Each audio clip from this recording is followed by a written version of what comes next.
gamit nila sa school, yung sa bahay. And hindi lang po yung pinsan ko ang humihingi ng tulong, kundi po yung kaibigan ng ate ko na taga-Bula.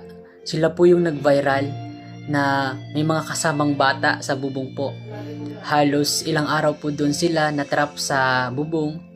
Sila po si Kim Orozca na taga-Bula, Camarines Sur po.